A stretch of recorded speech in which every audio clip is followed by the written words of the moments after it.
Hello दोस्तों, A to Z 10th batch की series को आगे बढ़ाते हुए प्रश्नावली 5D के कुछ क्वेश्चनों के साथ एक बार फिर से स्वागत करते हैं सौरभ भाटिया मैथ्स में। तो आज हम प्रश्नावली 5D की कुछ क्वेश्चन हैं जो इस तरह कराने जा रहे हैं। जैसे कि 5D है, इसमें कुछ क्वेश्चन तो पिछली एक्सरसाइज जैसे ही हैं, तो इसमें से जो इम्पोर्टेंट है वो बता देता हूँ और भी कुछ हैं दो चार, वो भी बता दूँगा। ठीक, तो इसमें पहला क्वेश्चन है, उस समांतर श्रेणी की सारांतर ज्ञात करो जिसके पहले 25 पदों का योग 1000 और प्रथम पद 10 है। तो इसमें से मैंने दूसरा और तीसरा छोड़ दिया है क्योंकि दोनों सेम से हैं। और चौथा क्वेश्चन कराऊंगा 60 से 120 के बीच विषम संख्याओं का योगफल। और ये पांचवा क्वेश्चन है, ये आपको फिगर दिख गया होगा इसका, यानी कि ये इस तरह केंद्र से प्रारंभ होते हुए बारी बारी से वगैरह वगैरह। और इसमें एक सातवां क्वेश्चन है, एक समांतर श्रेणी के 8 पदों का योगफल 64, 19 पदों का इतना और n पदों का योगफल याद करना है। अगला जो क्वेश्चन अगली क्लास में जो क्वेश्चन होगा वो ये वाला होगा हमारा। तो चलो शुरुआत करते हैं पहले क्वेश्चन के साथ। उस समांतर श्रेणी का सारवंत्र ज्ञात करना है जिसका जो पहला पद है, पहले 25 पदों का योग 1000 है। तो इस तरह से सॉल्व करेंगे इसे। इसमें जो दिया गया है वो लिखते हैं। सबसे पहले जो दिया है कि पहले 25 पदों का योग 1000 है। तो अब बताइए क्या यह S25 की वैल्यू 1000 नहीं दी है? 1000 है। और इसमें प्रथम पद दिया है, यानी कि A बराबर प्रथम पद जो A है वो 10 दिया है। अब इसमें ज्ञात क्या करना है? ज्ञात करना है हमें सारवंतर ज्ञात करना है। वो भी बहुत सिंपल है। देखो, पहले तो SN का फॉर्मूला आप जानते होंगे, n/2 2a + n-1 × d होता है कि नहीं। अब SN यानी कि 25 पद है, n की जगह अगर 25 रखूँगा और S25 रखूँगा तो 25 की वैल्यू कितनी है? S25। n की जगह पे क्या रखना है? 25/2।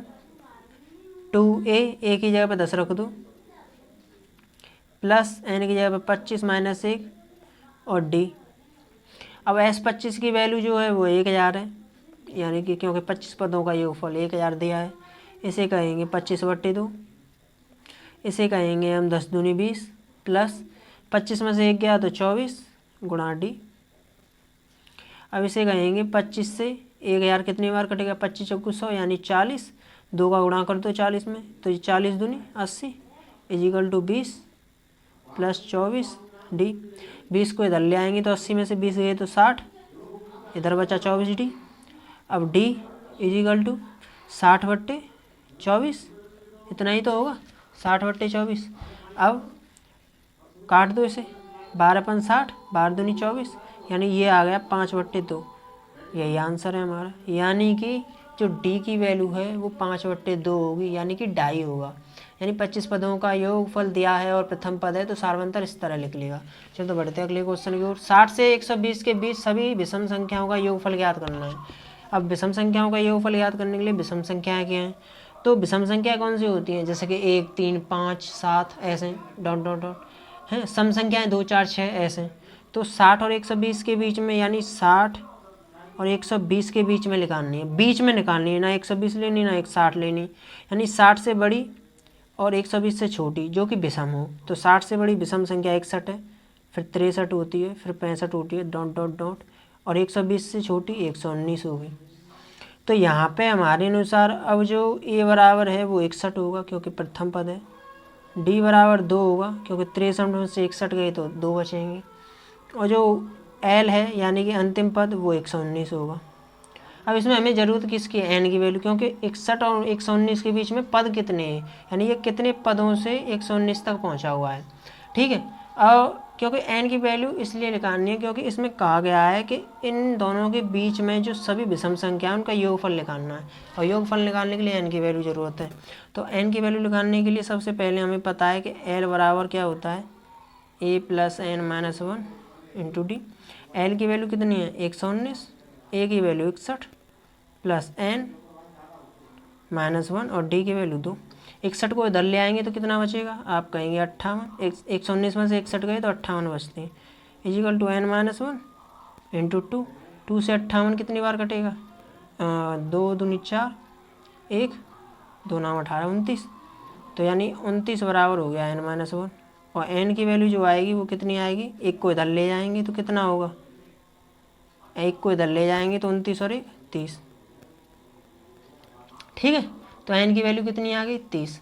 अब हमें निकालना क्या क्या है, हमें निकालना है जो इन दोनों के बीच में जो पद हैं 30 पद, उन्हीं का योगफल निकालना है, यानी विषम संख्याओं का योग। तो S30 का योगफल क्या होगा, आप कहोगे कि S30 इजिकल टू 30/2। ये भी सब ये फॉर्मूला लगा सकते हैं आप कि SN बराबर N/2 A+L। ऐसा जब लगा सकते हैं जब आपके पास L हो, अंतिम पद हो। अगर ये नहीं है तो एक फॉर्मूला और होता है N/2 2A + N - 1 × D। ये जब लगा सकते हैं जब आप पे L नहीं है अंतिम पद, लेकिन हमारे पास L है तो इसे आसानी से कर देंगे। तो A की वैल्यू यहाँ पे 61 होगी और L की वैल्यू 119 इजिकल टू ये हो जाएगा 15। और 61 और 119 कितने होंगे, 119 और 1 120, 120 और 60 120 और 60 180, और 15 × 18 कितने होते हैं 270, और 1 0 पहले से ही है तो 2700, यानी यही हमारा आंसर होगा। यानी कि जो विषम संख्याएं हैं 60 और 120 उनका योगफल है वो 2700 होगा। ठीक है, तो बढ़ते हैं अगले क्वेश्चन की ओर। अगला क्वेश्चन इस तरह है हमारा कि उत्तरोत्तर केंद्र है, पहले इसे समझो कि केंद्र ए से प्रारंभ करते हुए बारी बारी से केंद्रों ए और बी को लेते हुए त्रिज्याएं 0.5 1 1.5 2 उत्तरोत्तर अर्धवृत्त हैं। ये इस बात पे गौर रखना कि यहाँ पे जो दिए हैं वो अर्धवृत्त हैं को खींचकर एक सर्पिल बनाया गया है। सर्पिल यानी कि जलेबी के आकार का सर्पिल बनाया गया है जिसे इंग्लिश में स्पायरल बनाया गया है। जैसा कि आकृति में दर्शाया है, आकृति भी दी है वो मैं बनाऊंगा। 13 क्रमागत अर्धवृत्तों का, ये जो क्रमागत जो बनाए गए हैं वो 13 बनाए गए हैं। ठीक है, एक के बाद ऐसे 13 बनाए गए हैं। इस सर्पिल की कुल लंबाई ज्ञात करनी है हमें। ठीक है, तो देखो कैसे बनती है। इसमें जो दिया गया है वो फिगर वो इस तरह है, जैसे कि ए है और ये बी है, ये ए और बी के बीच में पॉइंट है जो कि ए और बी पे रखें। ठीक है, जैसे कि ए है, अब ए को यहाँ से अब इसने कहा है कि जो पहले बारी बारी से केंद्र ए से प्रारंभ करते हुए बारी बारी से केंद्र ए और बी के बीच लेते हैं, यानी कि पहले ए लिया जाता है फिर बी फिर ए फिर बी। जब ए को लिया जाता है तो इधर फिगर बनता है, जैसे कि ए को लें और और ए को लेंगे तो इसकी त्रिज्या कितनी होगी 0.5। जैसे कि इसको लेंगे तो यहाँ से त्रिज्या मान लो और इसे इस तरह से खींच दिया तो ये अर्धवृत्त हो गया ए को मानकर। अगर बी को मानकर लेंगे तो ये त्रिज्या बी को मान कर त्रिज्या होगी, तो इसे लेकर खींचेंगे ऐसे। अब ए को फिर ए को केंद्र मान के खींचेंगे तो ये इस तरह से खींचेगा, खींच गया।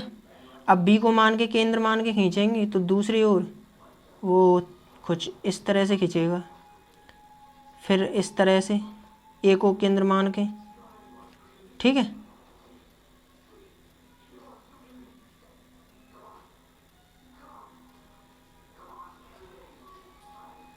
ठीक है, तो यानी कि ये चलता ही रहेगा इस तरह से। लेकिन यहाँ पे बात क्या है वो तो समझो कि जब हम केंद्र ए पर होते हैं तो ये पहला जो अर्धवृत्त खींचा गया है, ये देखो इसे इस लाइन को ध्यान से रखो। ये ए को केंद्र मान के खींचा गया है तो ये पहला अर्धवृत्त हो गया। ये बी को मान के केंद्र खींचा गया तो ये दूसरा अर्धवृत्त हो गया, यहाँ से यहाँ तक ये अर्धवृत्त और ये वाला अर्धवृत्त। पहले ए को केंद्र मान के जो अर्धवृत्त खींचा गया था उसकी जो त्रिज्या कितनी थी 1.5। आप कहोगे कि ये मान लो या ये मान लो, ये कितनी है 0.5। अब बी को केंद्र मान के खींचा गया था तो उसकी त्रिज्या कितनी थी 0.1 सेंटीमीटर, यानी कि 1.0 सेंटीमीटर। इसकी कितनी थी 0.5 सेंटीमीटर। अब फिर ए को मान कर खींचा गया था वो त्रिज्या कितनी थी ये वाली 1.5 सेंटीमीटर।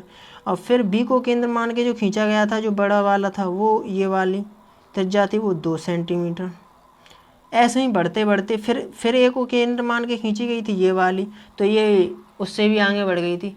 इस तरह से बढ़ते बढ़ते हुई थी ये। तो मैं ये कह रहा हूँ कि जो अर्धवृत्त खींचे गए हैं, जैसे कि ये वाला अर्धवृत्त फिर ये वाला अर्धवृत्त, ये इधर वाले तो सारे ए को मान के खींचे गए हैं केंद्र को, इधर वाले हैं वो बी को केंद्र मान के खींचे गए हैं। तो हमें है ना इन वाले यहाँ से और यहाँ से जो चालू हो रहा है ये 13 अर्धवृत्त हैं, कुल 13 अर्धवृत्त हैं, यानी कि दोनों को मिलाकर इधर वालों को मिलाकर 13 अर्धवृत्त हैं। तो इनकी हमें कुल लंबाई ज्ञात करनी है। जैसे यहाँ से चले चले चले चले चले 13 तक यहाँ तक पहुँच गई, तो ये 13 है, तो इनकी कुल लंबाई ज्ञात करनी है। और आपको बता दूँ कि यहाँ से यहाँ तक अगर ये अर्धवृत्त है तो इस अर्धवृत्त की लंबाई क्या होगी। अर्धवृत्त की जो लंबाई होती है वो क्षेत्रमिति में पढ़ा होगा आपने कि वो होती है, पूरे वृत्त की तो होती है 2πr, ये अर्धवृत्त की होगी वो होगी πr, होगी कि नहीं। चलो तो ठीक है, देखते हैं आगे। तो आधा क्वेश्चन तो, आधे से ज़्यादा क्वेश्चन तो सॉल्व हो गया, समझ में आ गया हो तो बढ़ते हैं आगे क्यों कुछ सॉल्व करते हैं इस तरह से कि जो हमें दिया गया है वो त्रिज्याएँ दी गई हैं, वो है 0.5 centimetre, 1 centimetre, 1.5 centimetre, 2 centimetre, 2.0 centimetre, dot dot dot, ऐसे ही 13 बार। ठीक है, अब एक बात बताइए, यहाँ से 0.5 है, फिर ये 1 है, फिर 1.5 है, फिर 2 है, तो ये 13 बार होगी। तो 13वीं बार जो त्रिज्या होगी वो कौन सी होगी, तो आप आसानी से बता सकते हैं वो 6.5 सेंटीमीटर होगी, क्योंकि 0.5 से चालू हो रही है, फिर 1 यानी दूसरे पे 1 है, फिर 1.5 यानी हर एक में 5.5 बढ़ रहा है, यानी कि पहला 0.5 है, फिर 1 है, फिर 1.5 है, फिर 2 है, फिर 2.5 है, तो ऐसा 13वां वो होगा वो 6.5 होगा, यानी आधा होगा। तो अब ये इतना हो गया। अब हमें ज्ञात करना है कि टोटल जो त्रिज्या है वो कितनी है। तो सबसे पहले तो हम ये अर्धवृत्त है पहला वाला जिसकी त्रिज्या 0.5 है, उसकी त्रिज्या 0.5 है, उसके पहले तो हम अर्धवृत्त की लंबाई निकालेंगे। फिर बी वाले पॉइंट से जो मानी गई है उसकी अर्धवृत्त की त्रिज्या जो है उसकी जो लंबाई निकालेंगे हम, जिसकी जो त्रिज्या है वो 1 सेंटीमीटर है। तो अगर मैं पहले वाले को मानूं तो मैं कहूँगा जो पहले वाले की जो अर्धवृत्त की जो वो है लंबाई वो कितनी होगी, तो वो होगी, हमने मान लिया πr1, वैसे 2πr होती है पूरे वृत्त की त्रिज्या, जो वो पूरे वृत्त की जो लंबाई होती है जिसे हम परिधि कहते हैं, लेकिन अर्धवृत्त की जो परिधि होगी वो πr1 होगी। अब 1 सेंटीमीटर वाले यानी इसका जो अर्धवृत्त है वो होगा πr2, क्योंकि r1 जो r की वैल्यू है ना वो अलग अलग है, जैसे r1 की वैल्यू यहाँ पर इतनी, r2 की 1 है और वगैरह वगैरह। तो πr3, πr4, dot dot dot, πr13, ठीक है, यानी 13वीं त्रिज्या, 13वीं बार जो त्रिज्या है। तो आप बताइए πr1 है तो r1 की वैल्यू कितनी आप कहिए, pi into 0.5, pi into 1, pi into 1.5, pi into 2, dot dot dot, pi into, अब जो 13वीं बार जो त्रिज्या है वो है 6.5, तो 6.5 होगी, तो इसे कह देंगे हम 0.5 पाई, 1 पाई, और ये होगी 1.5 पाई, 2 पाई, डॉट डॉट डॉट 6.5 पाई। ठीक है, अब हमें कुल लंबाई ज्ञात करनी है। कुल लंबाई ज्ञात करने के लिए इसका मतलब हुआ कि हमें 13 जो अर्धवृत्त हैं उनका योग ज्ञात करना है, यानी हमें जो ज्ञात करना है वो 13 पदों का योगफल ज्ञात करना है, यानी 13 त्रिज्याओं जो त्रिज्याएँ दे रही हैं उनकी परिधियों का योगफल ज्ञात करना है। तो देखो ए की वैल्यू यहाँ पे है 0.5 पाई, एल की वैल्यू है वो 6.5 पाई है, और जो एन की वैल्यू है वो है 13। तो हमें सूत्र के बारे में अच्छी तरह से पता है कि जो सूत्र होता है SN बराबर वो होता है n/2 a प्लस एल, यानी कि एन की वैल्यू है वो 13 है तो आप कहोगे 13/2। ए की वैल्यू है वो 0.5 पाई है, और जो 13वीं पद की जो वैल्यू है वो 6.5 पाई, यानी कि जो 13/2 और 6.5 और 0.5 यानी कि 7 पाई हो गया कि नहीं, equal to 13/2 into 7 into pi की वैल्यू जो है वो 22/7, 7 से 7 कैंसिल, 2 से 22 कैंसिल, 11 बार, 11 × 33 की 3 हासिला 1, 11 × 11, 11 × 33 की 3 हासिला 3, 11 × 11, 11 और 3 14, 11 3 14 होते 14, तो 143 सेंटीमीटर है। इस पूरे 13 अर्धवृत्तों की जो लंबाई है कुल वो कितनी होगी, 143 सेंटीमीटर होगी। ठीक है, तो ये आंसर था। चलो बढ़ते हैं अगले क्वेश्चन की ओर। ठीक है, तो अगला क्वेश्चन ये रहा यानी एक समांतर श्रेणी के 8 पदों का योगफल 64, 19 पदों का योग है 361 है। तो उस श्रेणी के n पदों का योगफल ज्ञात करना है। बड़ा ही सिंपल है। देखो पहले भी कराए हैं ऐसे सवाल, बहुत अच्छे। देखो दिया है, सबसे पहले जो दिया है वो लिखते हैं 8 पदों का योग। 8 पदों का योग कितना है, यानी कि S8 बराबर 64 और 19 पदों का योगफल यानी 19 पदों का योगफल 361। इसने पूछा है n पदों का योगफल कितना है, यानी n पदों का योगफल क्या है। अब देखो सबसे पहले S8 का लिखते हैं। S8 पदों का योगफल कितना होगा, तो S8 पदों का योगफल, तो S8 पदों का जो योगफल होगा वो कितना होगा, यानी 8/2। सूत्र तो कई बार लिखा चुका हूँ, 8/2 2a plus n-1 into D. n-1 का मतलब है 8-1 और d इजिकल टू 64, यानी 8 से 64 कटेगा 8 बार, 2 से गुणा कर दो उधर, तो 2a प्लस 7d बराबर 8 दूनी 16। यानी इसे समीकरण फर्स्ट मान सकते हैं। समीकरण जो सेकंड था, यानी सेकंड अभी माना नहीं है, लेकिन S19 जो दे रखा था, जो दिया है उसे लेकर 361। S19 पदों का योगफल होगा वो होगा 19/2, 2a plus 19 minus 1 into D बराबर 361।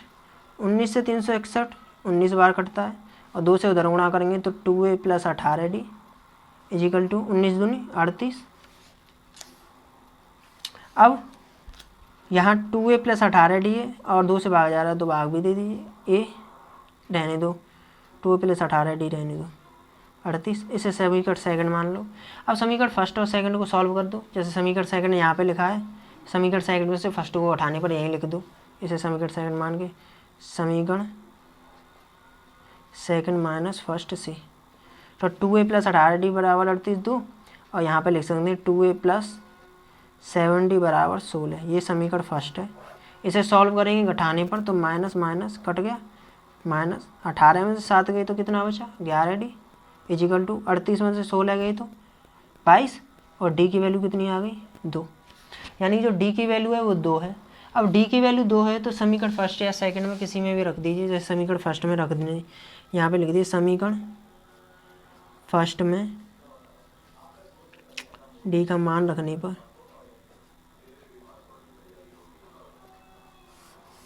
और d का मान रखेंगे तो 2a प्लस 7d है, d की वैल्यू 2 रखो इजिकल टू 16। ये समीकरण फर्स्ट था। 2a बराबर 16 माइनस 14, क्योंकि 7 दूनी 14 उधर जाएगा तो माइनस का, और a की वैल्यू जो है वो 16 में से 14 गई तो 2, और 2 से भाग देंगे तो 2, यानी 1 आ गई। a की वैल्यू 1 आ गई। अब क्या ज्ञात करना है हमें ज्ञात करना था इसमें कि n पदों का योगफल क्या होगा। क्या ज्ञात करना था, हमें पूछ रहा था कि अगर 8 पदों का इतना है, 19 पदों का इतना योग है, तो n पदों का योगफल क्या होगा। तो n पदों का योगफल क्या होगा, ये हमारे अनुसार तो n पदों का योग Sn बराबर n/2 2a plus n-1 into D होगा। लेकिन इसमें a और d की वैल्यू दे रखी है तो उसे भी रख देते हैं, n/2 2 into 1 plus n-1 into D की वैल्यू कितनी है 2, तो इसे कह सकते हैं n/2 2 प्लस, अब इसे अंदर गुणा करेंगे तो 2n माइनस 2, 2 से 2 cancel out equal to n/2 into यहाँ 2n बचा। अब 2 से 2 कट गया और n into n equal to n square. तो यही सिद्ध करना था, यानी प्रूव करना था, यही आंसर है। ठीक है, तो मिलते हैं अगली वीडियो में दोस्तों, धन्यवाद।